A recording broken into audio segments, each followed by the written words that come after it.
Hello everyone! In this video, I'm going to show you how to remove a bank account from Robinhood. First, open the Robinhood app on your phone. On the bottom menu, tap on your profile icon.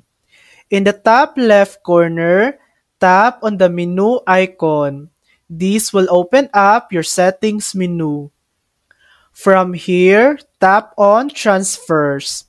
Scroll down and select Link Accounts. Tap on the bank account you want to remove. You'll see the option to unlink.